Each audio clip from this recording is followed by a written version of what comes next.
السلام علیکم ورحمۃ اللہ وبرکاتہ۔ الحمدللہ رب العالمین والصلاة والسلام علی سید المرسلین، اما بعد۔ یہ ہمارا تیسرا قاعدہ ہے۔ تیسرا قاعدہ کیا جی؟ القصود مؤثرۃ فی العقود۔ اس کا معنی کیا ہے جی؟ قصد جو ہے عقد پہ اپنا اثر ڈالتا ہے۔ یہ ہے تیسرا قاعدہ۔ تو یہاں پہ آگے سوال بھی آ گیا ہے۔ سوال کیا ہے جی؟ پڑھیں گے آپ؟ سوال پڑھیے۔ اس قاعدے میں اور القاعدہ ثانیہ ترجمہ عقود میں مقصد و معنی کا اعتبار ہوگا، الفاظ کا اعتبار نہیں ہوگا، بھی کیا فرق ہے؟ ہاں جی، تو اس کا جواب، اس سوال کا جواب شیخ صاحب نے ایک اور جگہ پہ دیا ہے۔ اگر کسی کے پاس کتاب موجود ہے تو میں نے صفحہ نمبر لکھ دیا ہے، عربی کتاب کا صفحہ نمبر کیا ہے؟ 121۔ تو وہاں پہ شیخ صاحب نے جواب دیا ہے کہ دونوں میں فرق کیا ہے۔ کہتے ہیں کہ جو قاعدہ ہے، پہلا قاعدہ کہ عقود میں اعتبار جو ہے الفاظ اور الفاظ کا نہیں ہوگا، بلکہ کس کا ہوگا؟ معنی مفہوم کا ہوگا۔ تو اس کا تعلق ان الفاظ سے ہے جن الفاظ کے ذریعے عقد جو ہے وہ طے ہوتا ہے۔ اور یہ جو ابھی قاعدہ ہم نے پڑھا ہے القصود مؤثرۃ فی العقود، ان کا تعلق عقد میں جو قصد ہے اس کے اثرات کیا ہوں گے اس سے ہے۔ عقد کرتے ہوئے آپ کے قصد کے، آپ کے ارادے کے اثرات کیا ہوں گے، یہ اس بارے میں ہے قاعدہ۔ جب ہم مزید گفتگو کریں گے تو انشاءاللہ اس سے سمجھ آ جائے گی۔ تو کہتے ہیں راجع بات یہ ہے، شیخ صاحب کہتے ہیں راجع بات یہ ہے کہ قصد جو ہے اس کا عقد پہ اثر ہوگا، جائز ہونے کے لحاظ سے بھی اور صحیح ہونے کے لحاظ سے بھی، کہ وہ عقد جائز ہے کہ ناجائز، وہ عقد صحیح ہے کہ فاسد۔ یہ جو ہم نے حکم لگانا ہے، اس حکم میں قصد کا بھی بڑا اثر ہے۔ کس کا اثر ہے؟ قصد کا، ارادے کا۔ تو کہتے ہیں کہ قصد جو ہے اگر فاسد ہو، قصد کیا ہو، نیت کیا ہو، اگر بولیے ذرا، کوئی عقد کرتے ہوئے آپ کی نیت فاسد ہے، نیت آپ کی خراب ہے، اور اس نیت کے بارے میں علم ہو گیا، تو عقد کے فساد کا حکم لگایا جائے۔ ہم کہیں گے یہ عقد فاسد ہے۔ کیوں عقد کیوں فاسد ہے؟ نیت جو ہے وہ خراب ہے، اور ہمیں پتہ چل گیا آپ کی نیت کا کسی طریقے سے، یہ کہنا چاہتے ہیں۔ لیکن اگر نیت کا پتہ نہ چلے تو پھر عقد جو ہے وہ ظاہری طور پہ ٹھیک ہوگا، لیکن بندے اور رب کے درمیان وہ فاسد ہوگا، کیونکہ رب کو تو پتہ ہے نا آپ کی نیت کا، رب کو پتہ ہے آپ کی نیت کا، تو اس لحاظ سے وہ عقد فاسد ہوگا۔ اور اگر نیت کے بارے میں علم ہو گیا تو پھر ظاہری طور پہ بھی عقد آپ کا فاسد ہوگا۔ اب اس کی مثالیں ہیں، مثالوں سے آپ سمجھیں گے۔ پہلی مثال کیا ہے جی عبد الرحمان بھائی؟ کیا مثال ہے پہلی؟ نکاح التحلیل، اردو میں کیا ہے؟ نکاح حلالہ۔ جی، کہتے ہیں ایک عورت ہے، اس کے خاوند نے اس کو کتنی طلاقیں دے دی ہیں؟ باری باری کتنی طلاقیں دے دی ہیں؟ 3 دے دی ہیں۔ اب وہ حلال نہیں ہے وہ عورت کس کے لیے؟ پہلے خاوند کے لیے۔ کب تک حلال نہیں ہے؟ جب تک کہ کسی اور خاوند سے نکاح نہ کر لے۔ ٹھیک ہے جی۔ اب کون قربانی دیتا ہے کہ میں اس کی مثال دوں آپ میں سے؟ مثال اچھی نہیں ہے، کوئی قربانی دیتا ہے تو میں اس کے نام پہ مثال دی جا سکتی ہے۔ چلے کوئی بھی تیار نہیں ہوگا لگتا ہے یہاں پہ۔ زید ہے، چلیں جی ٹھیک ہے جی، زید ہے، اس بیچارے کی شامت آتی ہے ہمیشہ۔ زید نے اپنی بیگم کو 3 طلاقیں دے دیں، وقفے سے دے دیں۔ اب اس کی بیگم اس کے لیے حلال نہیں ہے، ہمارے نزدیک بھی اور ان کے نزدیک بھی، ہمارے نزدیک بھی اور ان کے نزدیک بھی۔ ان کے نزدیک آپ جانتے ہیں کون ہے وہ۔ اب میاں صاحب روتے پھر رہے ہیں، بیگم صاحب اپنی جگہ پہ رو رہی ہیں، بچے اپنی جگہ پہ پریشان ہیں. اب کسی مدرسے کے مولوی صاحب کو ترس آ گیا. کس کو ترس آ گیا؟ کسی مدرسے کے مولوی صاحب کو. اور انہوں نے اس عورت کو نکاح کا پیغام بھیج دیا, اس کے باپ کو نکاح کا پیغام بھیج دیا کہ میں اس سے نکاح کرنے کے لیے تیار ہوں. اس کے باپ نے کہا اچھی بات ہے, مدرسے کے مولوی صاحب مل کے عالم دین, نمازی, روزہ رکھنے والے, حلال حرام کی تمیز کرنے والے, اس سے اچھا لڑکا ہمیں کہاں سے ملے گا. تو انہوں نے اس سے نکاح کر دیا. مولوی صاحب نے نکاح کیا اور ایک رات کے بعد کیا کیا؟ طلاق دے دی. کیوں بھائی؟ اور میں نے تو نکاح کیا اس لیے تھا تاکہ اس کو اس خامن کے لیے حلال کر دوں. اب بتائیے یہ جائز ہے کہ غلط ہے؟ بھائی کوئی پلاننگ نہیں ہوئی, کوئی معاہدہ نہیں ہوا تھا. وہ چھوڑیے اس مثال کو جو آپ کے ہاں پہلے سے مشہور ہے کہ باقاعدہ پہلے منصوبہ طے ہوتا ہے کہ بھئی آپ ذرا میری بیگم سے نکاح عارضی طور پہ کر لیں ایک رات کے لیے, صبح آپ اس کو طلاق دیجئے گا, پھر میں نکاح کر لوں گا. یہ تو باقاعدہ منصوبہ بندی ہو گئی نا, یہ تو پلاننگ ہو گئی, یہ تو ممنوع ہے. لیکن یہاں پہ مولوی صاحب نے کسی کو بتایا ہی نہیں.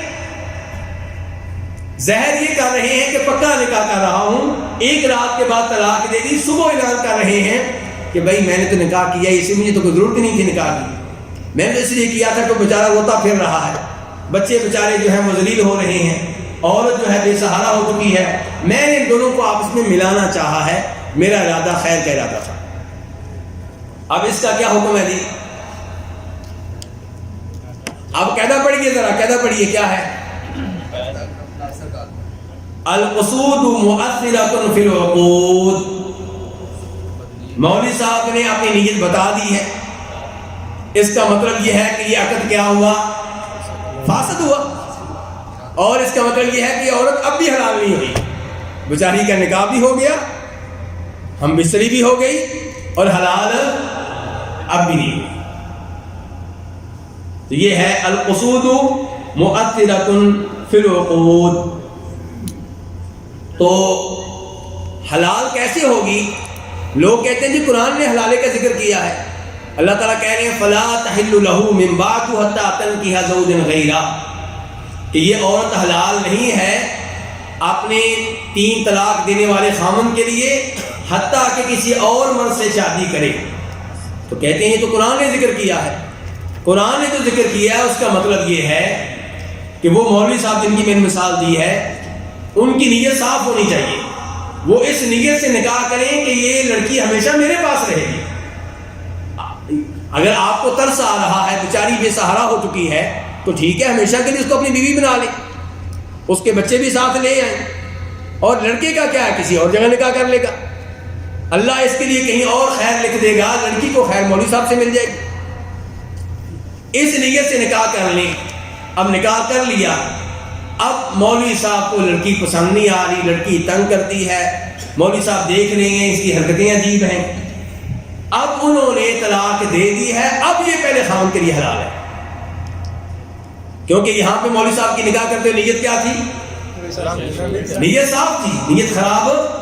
تو جب نیت صاف تھی تو نکاح بھی صاف, جب نیت درست تھی تو نکاح بھی درست, اور جب نیت خراب ہوگی تو نکاح بھی خراب ہو جائے گا. اچھا, یہاں پہ شیخ صاحب نے 1-2 چیزیں بیان کی ہیں, میں وہ آپ کے سامنے رکھنا چاہوں گا, اس میں عبرت ہے میرے لیے اور آپ کے لیے. شیخ صاحب کہتے ہیں کہ بعض دفعہ ایسے واقعات ہوتے ہیں جن کے بارے میں آپ سوچ بھی نہیں سکتے کہ وہ واقعہ ہوئے ہوں گے. کہتے ہیں ان واقعات میں سے ایک واقعہ طلاق ثلاث کا ہے, طلاق ثلاثہ کا ہے, 3 طلاقوں کا ہے. کہتے ہیں کہ ایک مرتبہ مجھے کسی نے فون کیا, فون کرنے والی کوئی لڑکی تھی, اور وہ رجوع کے بارے میں سوال کر رہی تھی. کس کے بارے میں؟ رجوع کے بارے میں سوال کر رہی تھی, اور سعودیہ سے تھی. شیخ صاحب کیا کہہ رہے ہیں, لڑکی کہاں کی تھی؟ سعودیہ کی. یعنی کہ آپ یہ بھی نہیں کہہ سکتے کہ پاکستان کی, انڈیا کی, جہاں پہ جہالت عام ہے. نہیں سعودیہ کی. کہتے ہیں وہ رجوع کے بارے میں پوچھ رہی تھی, رجوع کیسے ہوگا, کیا ہوگا. تو میں نے اس سے پوچھا کہ یہ بتاؤ کہ یہ پہلی طلاق ہے؟ تو اس نے کہا نہیں. میں نے کہا دوسری طلاق ہے؟ اس نے کہا نہیں. میں نے کہا پھر تمہارا خاوند تمہیں تینوں طلاقیں دے چکا ہے؟ کیا نہیں. میں نے کہا پھر کیا ہوا ہے؟ کہتے ہیں وہ مجھے 7 مرتبہ طلاقیں دے چکا ہے. کتنی مرتبہ؟ 7 مرتبہ. لیکن ہر دفعہ طلاق الگ تھی, کسی بار بھی تینوں طلاقیں ایک ساتھ نہیں تھی. یعنی کہ وہ عورت لڑکی کیا سمجھتی ہے کہ اگر تینوں طلاقیں ایک دفعہ دیں گے پھر کام خراب ہوگا. ایک طلاق دی اور رجوع کر لیا, اس کی کہانی ختم ہوئی. پھر دوسری طلاق دی اور رجوع کر لیا, اس کی کہانی بھی ختم ہوئی. پرانی طلاق تو الگ تھی, وہ تو کہانی ختم ہو گئی پہلے. تو اس انداز سے 7 طلاقیں ہو چکی ہیں اور اب رجوع کے بارے میں پوچھ رہی ہے. اچھا, اب کہتے ہیں اگر میں بھولا نہیں ہوں تو اس کا سوال طلاق کے بارے میں نہیں تھا. وہ تو مجھ سے صرف یہ پوچھنا چاہ رہی تھی مالی لحاظ سے, کہ مالی لحاظ سے میرا معاملہ کیا ہوگا. شاید پوچھنا چاہ رہی ہو کہ جن دنوں میں طلاق میں تھی ان دنوں کا خرچہ میں اسے لوں نہ لوں. اس نے تو فون اس لیے کیا تھا, طلاقوں کے معاملے میں اس کو کوئی پریشانی نہیں تھی کہ 7 طلاقیں ہو چکی ہیں. اس کو وہ درست سمجھ رہی تھی, اور وہ یہ سمجھتی تھی کہ اگر 3 طلاقیں ایک ساتھ دے گا تو تب طلاق واقع ہوتی ہے. اگر کوئی ایک طلاق دے دے پھر رجوع کر لے تو یہ 3 طلاقیں نہیں ہیں, اس طرح کام خراب نہیں ہوتا. تو میں نے اس سے کہا کہ تمہیں 7 طلاقیں ہو چکی ہیں اور تم نے اس خاوند کے ساتھ زندگی گزاری, اللہ سے توبہ کرو, اور اب تم اس خاوند کے لیے حلال نہیں ہو. تو کہتے ہیں اس لیے میں یہاں پہ طالب علموں کو یہ خبردار کرتا ہوں, شیخ صاحب کہہ رہے ہیں کہ جب آپ سے طلاق کے بارے میں کوئی سوال کرے تو اس سے اچھی طرح پوچھ لیا کریں کون سی طلاق ہے, طلاق کیسے دی تھی, پہلے کبھی تو نہیں دی تھی. یہ سارے سوال کر لینے چاہیے, ورنہ کئی لوگ ایسے ہوتے ہیں جو مبہم سا سوال کریں گے, جان بوجھ کے سوال کو واضح نہیں کریں گے تاکہ ساری ذمہ داری مولوی کے سر پہ آ رہے ہیں. اور میں تو اللہ سے کہہ دوں گی میں نے سوال پوچھا تھا اور وہ مولوی صاحب نے جواب دیا تھا, ذمہ دار وہ ہے, میں تو نہیں. تو وہ بات کو چھپائیں گے, بات گول مول کرنے کی کوشش کریں گے. آپ اس معاملے میں اچھی طرح تحقیق کریں. اور یہ بھی شیخ صاحب کہتے ہیں کہ میں یہ بھی کہوں گا کہ جب آپ سے کوئی سوال کرے تو آپ اس کو کچھ ٹائم دیں, اس کی بات دھیان سے سنیں. اس کی باتوں سے ہی آپ کو پتہ چل جائے گا کہ وہ کیا سوال کرنا چاہ رہا ہے. کئی دفعہ ایسا ہوتا ہے کہ آپ آدھا سوال سنتے ہیں اور آپ سمجھتے ہیں میں سوال صحیح سمجھ گیا ہوں, آپ اس کے مطابق جواب دے دیتے ہیں, جبکہ اس سائل کی کیفیت کچھ دوسروں سے مختلف ہوتی ہے. تو آپ اس انداز سے جواب دیں گے تو جواب کیا ہو جائے گا, غلط ہو جائے گا. پھر شیخ صاحب کہتے ہیں ایک اور سن لیں, کہتے ہیں ایک دفعہ میں بیٹھا ہوا تھا افتاء میں. افتاء کس کو کہتے ہیں؟ فتویٰ دینے کی جگہ میں. مسجد نبوی میں آپ کو پتہ ہے وہاں پہ افتاء ہے. کہتے ہیں وہاں پہ بیٹھا ہوا تھا تو ایک آدمی نے رجوع کے بارے میں سوال کیا کہ رجوع کرتے ہوئے جب رجوع کریں گے تو تب حق مہر دیں گے کہ نہیں دیں گے. سوال کیا کیا؟ رجوع کرتے ہوئے حق مہر دیں گے. آپ میرے ساتھ ہیں, لگتا ہے آپ لوگوں کو نیند آ رہی ہے. کم از کم اب تو نیند نہیں آنی چاہیے. جی ایسے واقعات جو ہوتے ہیں اس میں تو نیند نہیں آتی. اچھا جی, تو جب علمی باتیں ہوں گی پھر میں مانوں گا کہ آپ کو نیند آ رہی ہے. تو کہتے ہیں کہ اب وہ مجھ سے سوال کر رہا ہے کہ حق مہر ادا کرنا ضروری تو نہیں رجوع کرتے ہوئے, جبکہ وہ طلاق دے چکا تھا اور اس کی بیگم کو جب طلاق دی گئی تو اس وقت وہ حمل کی حالت میں تھی اور اب بچہ پیدا ہو چکا ہے, جس کا مطلب کیا عدت ختم ہو گئی ہے. تو اس نے کسی شیخ صاحب کو فون کیا اور شیخ صاحب نے اس کو فتویٰ دیا کہ ٹھیک ہے اب عدت ختم ہو گئی ہے, اب رجوع نہیں ہو سکتا, اب کیا ہو سکتا ہے, اب نیا نکاح ہو سکتا ہے. اب وہ شیخ صاحب جو تھے وہ اٹھ کے چلے گئے. ان کے بعد فون پہ ڈیوٹی میری تھی.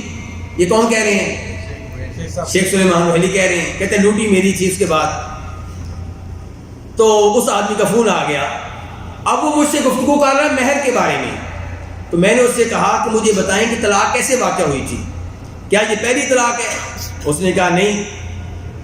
اس نے کہا کہ میں نے اس کو ایک طلاق دی اور پھر اس کو ایک طلاق دی، لیکن یہ سب طلاقیں الگ الگ تھیں، اور یہ تیسری بار میں نے اس کو طلاق دی ہے، اور تیسری بار طلاق دی ہے تو وہ حمل کی حالت میں تھی اور اب اس کا بچہ پیدا ہوا ہے، تو اب میرا اس کی ہم ولادت ہو چکی ہے، مجھے اس کے اوپر ترس آ رہا ہے، خاوند کہہ رہا ہے مجھے اس کے اوپر ترس آ رہا ہے، تو اب میں اسے رجوع کرنا چاہتا ہوں۔ تو میں نے کہا بھائی تمہارے لیے رجوع کرنا جائز نہیں ہے، تم 3 طلاقیں مکمل کر چکے ہو۔ اس نے کہا یا شیخ حرام علیک، یہ آپ کیا کہہ رہے ہیں؟ آپ سے پہلے جو شیخ صاحب بیٹھے ہوئے تھے ان سے میری بات ہو چکی ہے، وہ کہہ رہے ہیں کہ اب آپ نیا نکاح کر سکتے ہیں۔ تو میں نے کہا کہ ان شیخ صاحب کو آپ نے یہ نہیں بتایا ہوگا کہ آپ پہلے بھی 2 طلاقیں دے چکے ہیں، ان سے آپ نے عام سوال کیا کہ میں نے طلاق دی، بیگم حمل کی حالت میں تھی، اب بچہ پیدا ہو چکا ہے، اب میرے لیے کیا حکم ہے؟ شیخ صاحب نے کہا نیا نکاح کر لیں۔ آپ نے یہ تو بتایا ہی نہیں کہ پہلے آپ 2 طلاقیں دے چکے ہیں۔ اب مجھے پتا چل گیا کہ آپ پہلے 2 طلاقیں دے چکے ہیں، تیسری طلاق ہے، اب آپ دونوں کا رجوع نہیں ہو سکتا۔ تو شیخ صاحب نے یہاں پہ یہ وارننگ دی ہے میرے اور آپ جیسے طالب علموں کو کہ ان معاملات میں بہت احتیاط کرنی چاہیے۔ اب ہم آتے ہیں دوسری مثال کی طرف، اور قاعدہ کون سا چل رہا ہے؟ کون سا بھائی بتائے گا؟ تیسرا نہیں، بتائیں وہ کیا ہے؟ کیا مطلب ہے اس کا؟ کہ ارادے کا، نیت کا عقد کے اوپر گہرا اثر ہوتا ہے۔ آپ کے ارادے کا عقد کے اوپر گہرا اثر ہوگا۔ اس کی ایک مثال آپ سن چکے ہیں، کون سی مثال؟ وہ مولوی صاحب نے جو نکاح کیا تھا، ترس کیا تھا۔ ہاں چلیے اب دوسری مثال کیا ہے؟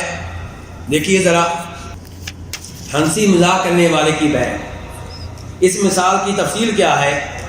ایک آدمی دوسرے سے مزاح کر رہا ہے، 2 دوست ہیں آپس میں مزاح کر رہے ہیں، اور ان کی ظاہری حالت بھی بتا رہی ہے کہ وہ آپس میں مزاح کر رہے ہیں۔ تو ان میں سے ایک کہتا ہے میں تمہیں اپنی یہ گاڑی بھیجتا ہوں 5000 ریال میں۔ کتنے میں دی؟ 5000۔ جبکہ وہ گاڑی سب کو معلوم ہے مارکیٹ میں اس کی ویلیو 1 لاکھ ریال کی ہے۔ کتنے کی ہے؟ 1 لاکھ ریال کی۔ اب اس نے مزاح میں کہہ دیا کہ میں تمہیں اپنی گاڑی 5000 ریال میں بیچتا ہوں۔ اس نے کہہ دیا ٹھیک ہے جی، میں نے قبول کیا، اور اس کے بعد یہ جلدی سے اٹھ کے چلا گیا۔ کون؟ اور خریدنے والا، بیچنے والا نہیں اٹھے گا، خریدنے والا جلدی سے اٹھے گا، بڑا ہوشیار ہے۔ اس نے کہیں مدرسے میں 1 سال لگایا ہوا ہے، ٹھیک ہے، اس کو مسئلہ معلوم ہے، اس کو پتا ہے بیع کب پکی ہوتی ہے، جب کیا ہو جائیں، الگ ہو جائیں، کیونکہ جب تک آپ دونوں ایک جگہ بیٹھے رہیں گے بیع کینسل ہو سکتی ہے، کوئی بھی کینسل کر سکتا ہے۔ اسی لیے جناب عبداللہ بن عمر رضی اللہ عنہ کے بارے میں نے آپ کو بتایا تھا، کیا بتایا تھا؟ کہ جب وہ کسی سے بیع کرتے تھے تو بیع کرنے کے بعد جلدی سے وہاں سے اٹھ جایا کرتے تھے، وہ جائز ہے، گناہ کی بات نہیں ہے، یہ کاروباری طریقہ ہے۔ بھئی بیع آپ کے ساتھ صاف ستھری کی ہے، آپ جلدی سے اٹھ جاتے تھے تاکہ بیع کیا ہو جائے؟ پکی ہو جائے۔ نکاح میں تو اس طرح نہیں ہے۔ تو اب نکاح میں بھی ایک مسئلہ ہے شیخ صاحب، آپ کے ہاں ایجاب و قبول کتنی بار کرتے ہیں؟ 3 بار۔ یہ مجھے اس کے اوپر شدید اعتراض ہے، 3 دفعہ کیوں کرتے ہیں؟ 1 بار ہونا چاہیے۔ جب ایک بار لڑکے نے کہہ دیا میں نے قبول کیا، اب نکاح ہوا کہ نہیں ہوا؟ ہو گیا۔ دوبارہ کیوں پوچھ رہے ہیں آپ؟ وہ لوگ دلیل دیتے ہیں کہ 3 بار فرض کریں، احتیاط ہے، وہ احتیاط۔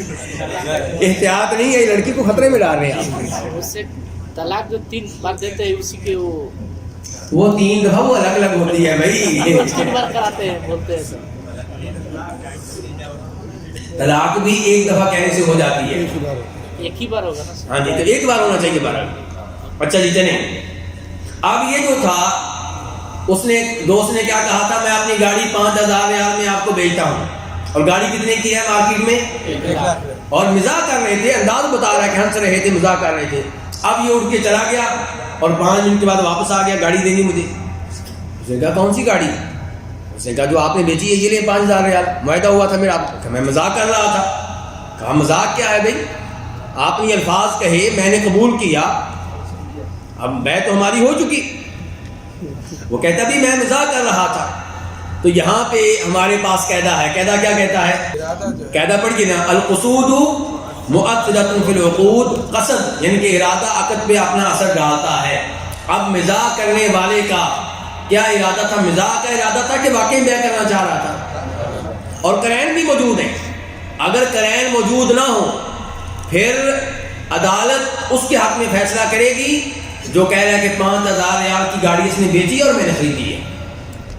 لیکن پہلا آدمی اگر ثابت کر دے کہ نہیں جی مزاح ہو رہا تھا، 2-3 آدمی بیٹھے ہوئے تھے، ان سے پوچھ لیجئے ہم ایک دوسرے سے سنسی مزاح کر رہے تھے اور اس نے سنجیدگی کے ساتھ لے لیا ہے، تو پھر اس قاعدے کے مطابق فیصلہ یہ ہوگا کہ بیع نہیں ہوئی.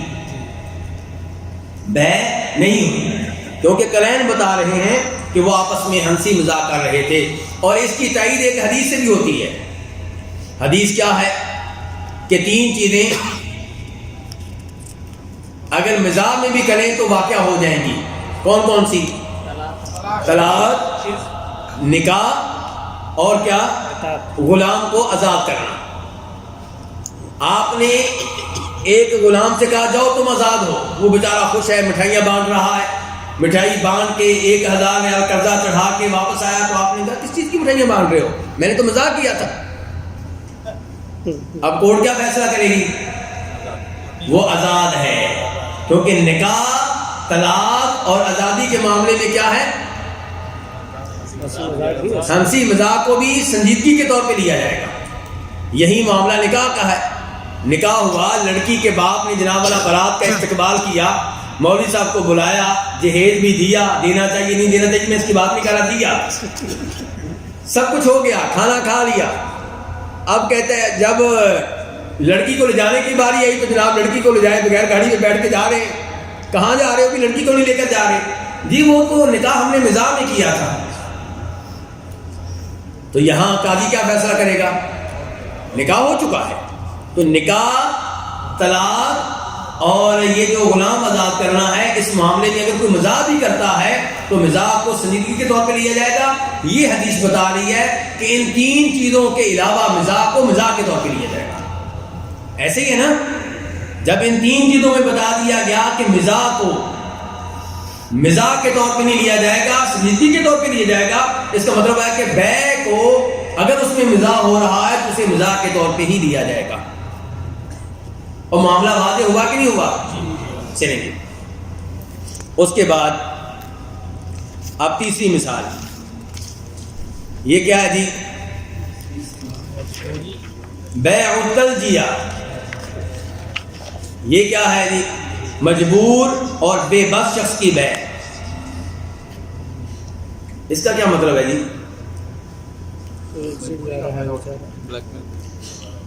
میرا مکان ہے اور محلے کا کوئی بدمعاش آدمی اس پہ قبضہ کرنا چاہ رہا ہے، اور میں اسی محلے میں رہنے والے کسی با اثر آدمی کے پاس گیا، ان سے کہا کہ وہ آدمی میرے مکان پہ قبضہ کرنا چاہ رہا ہے، لیکن اگر اس کو پتہ چل جائے کہ یہ مکان آپ کا ہے تو پھر وہ قبضہ نہیں کرے گا. اس لیے ہم بیع کر لیتے ہیں، مشہور کر دیتے ہیں کہ مکان آپ نے خرید لیا مجھ سے. وہ کہتا ہے ٹھیک ہے جی. اب بظاہر بیع کر دی گئی، 2-3 گواہ بھی بنا لیے گئے تاکہ ان تک بات پہنچ جائے. گواہ جو گواہ موجود ہیں وہ گواہی بھی دے دیں اور ان کو پتہ چل جائے کہ اب یہ مکان فلاں آدمی کا ہے. ٹھیک ہے جی، مسئلہ حل ہو گیا. اب وہ بدمعاش آدمی کو پتہ چلا مکان تو اس نے خرید لیا ہے، اب وہ قبضہ کرنے سے اس کا ارادہ تبدیل ہو گیا. اب 2-3 سال گزرے، اب یہ آ گیا جی مکان میں رہنے کے لیے اور بطور مالک مکان میں کچھ تبدیلیاں کرنے کے لیے. اب وہ آدمی کہتا ہے بھی مکان تو نے مجھے بیچا تھا، میرے پاس یہ گواہ ہے. تو اب کیا کریں گے جی؟ بیع ہوئی ہے کہ نہیں ہوئی؟ بیع ہو گئی ہے. یہ قاعدہ کیا بتا رہا ہے؟ قاعدہ پڑھیے. القصود مؤثرۃ فی العقود، یعنی کہ گواہ بھی گواہی دیں گے کہ واقعی یہ حقیقی بیع نہیں تھی، یہ صرف ظاہر کیا جا رہا تھا کہ بیع ہو چکی ہے تاکہ وہ بدماش اس مکان پہ قبضہ نہ کرے، یہ حقیقی بیع نہیں تھی۔ اس لیے اس قاعدے کے مطابق قاضی اور جج یہ فیصلہ کرے گا کہ یہ مکان اسی شخص کا ہے جو پہلے مالک تھا، وہی اب بھی مالک ہے، اور اسی لیے پیسے بھی ادا نہیں ہوئے، نہ پیسے اس نے ادا کیے نہ انہوں نے لیے، تو یہ یعنی کہ حقیقی بیع نہیں ہے، اور یہاں نیت اور ارادے کا اعتبار ہوگا۔ چلے جی، اب مثال نمبر کون سی ہے جی؟ چوتھی مثال، یہ کیا ہے جی؟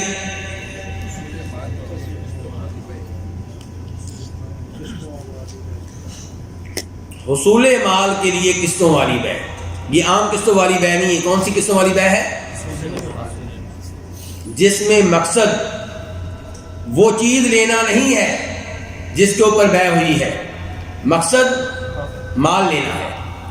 یعنی کہ آپ سے موٹر سائیکل خریدا گیا، گاڑی خریدی گئی قسطوں پہ، قسطیں ادا ہوں گی 5 سال میں۔ مقصد کیا تھا کہ آپ سے گاڑی لے کے ادھر ان کو بیچوں گا اور بیچ کے پیسہ میری جیب میں آ جائے گا، کوئی کاروبار کر لوں گا، بیٹی کا نکاح کر لوں گا، بیٹی کی جہیز کا سامان خرید لوں گا جی۔ ہاں جی، تو اب اس کا کیا حکم ہے؟ شیخ صاحب کے الفاظ میں مثال سنیے، کہتا ہے کہ کوئی ایسا انسان ہے جس کو مال کی ضرورت ہے، تو وہ کوئی چیز خریدتا ہے اور اس کا مقصد وہ چیز خرید کر اپنے پاس رکھنا نہیں ہے، ان کا مقصد یہ ہے کہ وہ چیز خرید کر مال لے لے، مال کی ضرورت ہے، تو حقیقت میں اس کا مقصد مال ہے اور وہ چیز نہیں ہے جو وہ خرید رہا ہے۔ تو کیا انسان کے لیے جائز ہے کہ کوئی چیز قسطوں پہ اس لیے خریدے تاکہ اس کو بیچ ڈالے اور مال حاصل کر لے؟ کیوں نہیں یہ جائز ہے؟ اب یہاں پہ قاعدہ آئے گا، قاعدہ کیا جی؟ قاعدہ یہ نہیں ہے، اب قاعدہ کیا ہے؟ دھیان سے، القصود مؤثرۃ فی العقود، کہ ارادہ اور قصد وہ عقد پہ اپنا اثر ڈالتا ہے۔ اب یہاں پہ یہ ارادہ جو ہے کہ چیز آپ اس لیے خرید رہے ہیں کہ آپ نے گھر میں نہیں رکھنی بلکہ اس کو آگے بیچنا ہے، یہ ارادہ اچھا ارادہ ہے کہ برا ارادہ ہے؟ شریعت اس ارادے کو غلط کہتی ہے کہ جائز کہتی ہے؟ جائز، یہ ارادہ جائز ہے۔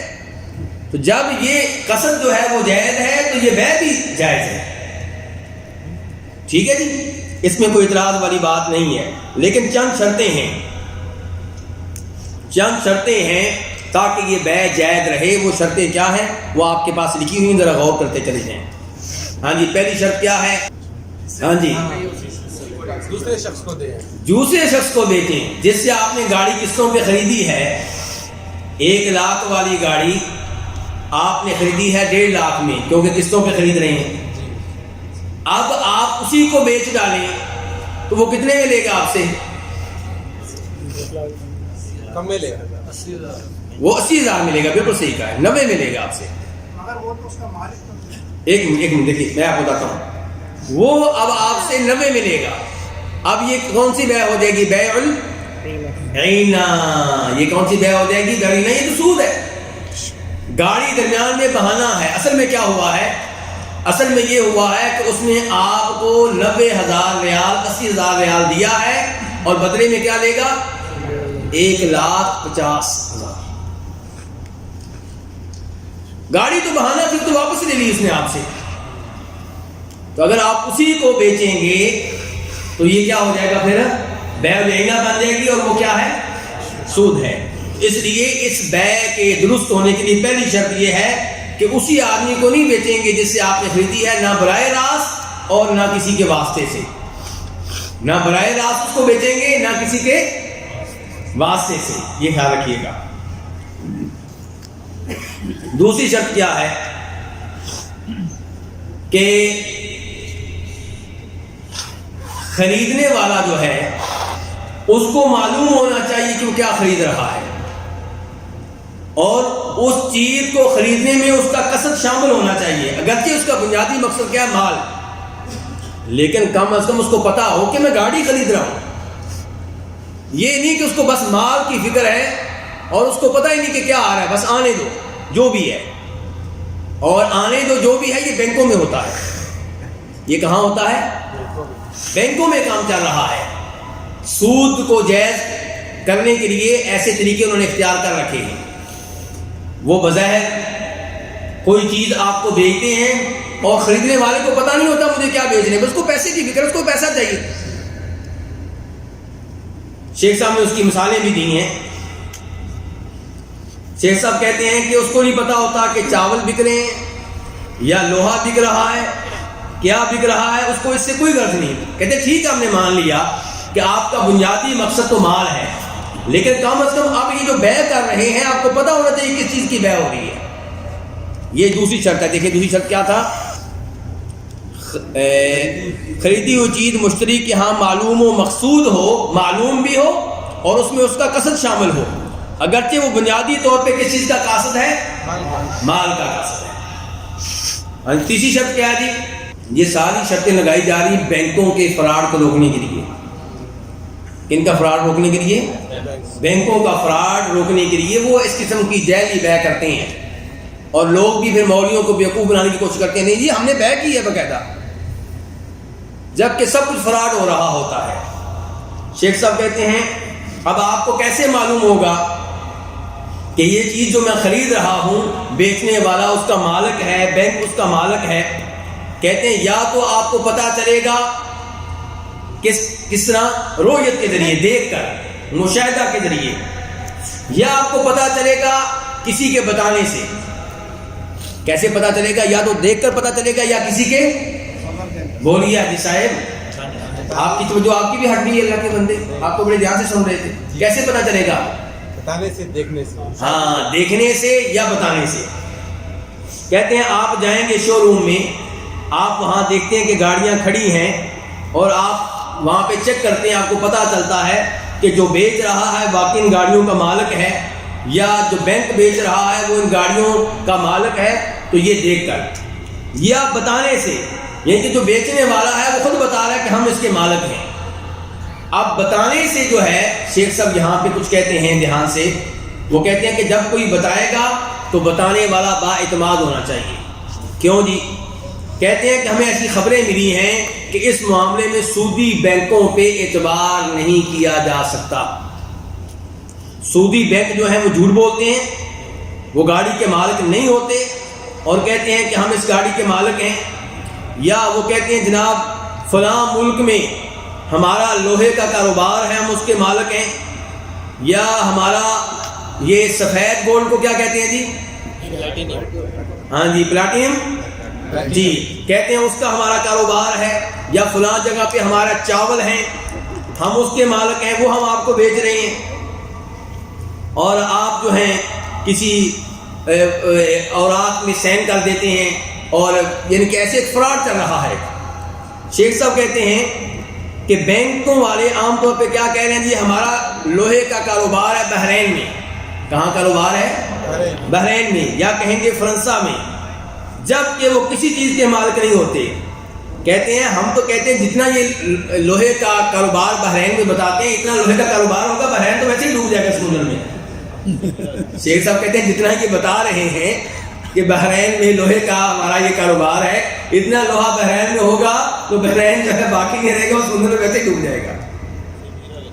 آگے شیخ صاحب کیا کہتے ہیں؟ ہاں، کہتے ہیں ایسے ہی بینکوں کے علاوہ اگر تو عام آدمی ہے اور اس کے بارے میں آپ کو پتا ہے کہ یہ سودی لین دین کرتا ہے، تو آپ اس کی بات پہ بھی یقین نہیں کریں گے۔ وہ کہے گا نا کہ یہ چیز میں بیچ رہا ہوں، میں اس کا مالک ہوں، آپ اس کی بات پہ یقین نہیں کریں گے۔ چوتھی شرط کیا ہے جی؟ ہاں، یہ چیز جب بیچے گا تو اس کی بیع میں سودی بینک کو وکیل نہ بنائے، بلکہ خود بیچے یا اس کا کوئی وکیل بیچے۔ کہتے ہیں کہ کچھ لوگ اس زمانے میں سودی بینک سے کوئی چیز خریدتے ہیں اور اسی بینک کو وکیل بنا دیتے ہیں کہ تم اس کو بیچ دو، تو کہتے ہیں کہ یہ جائز نہیں ہے، اور یہ بینک جو ہے یہ حلال حرام کی کوئی پرواہ نہیں کرتے۔ اور یہ اپنے آپ کو یہ چیز بیچ رہے ہوتے ہیں, خود ہی خرید رہے ہیں, خود ہی بیچ رہے ہوتے ہیں.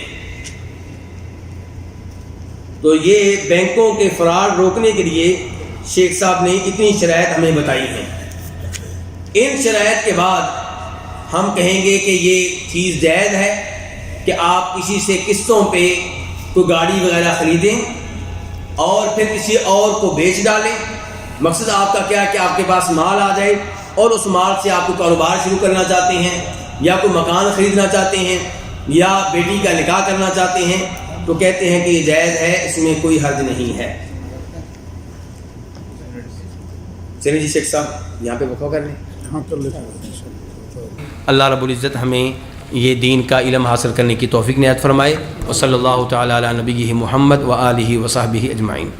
ویڈیو کو اپنے دوستوں کے ساتھ ضرور شیئر کیجیے گا, اور اگر آپ نے ابھی تک ہمارا چینل سبسکرائب نہیں کیا تو فوراً سبسکرائب کیجیے, ساتھ بیل آئیکن پر کلک کریں تاکہ مزید آنے والی ویڈیوز جہاں وقتاً فوقتاً آپ کے لیے اس چینل پر اپلوڈ کرتے ہیں وہ آپ کو وقت پر ملتی رہیں اور آپ ان سے مستفید ہوتے رہیں. اگلی ویڈیو تک ہمیں دیجیے اجازت, اپنا خیال رکھیے گا.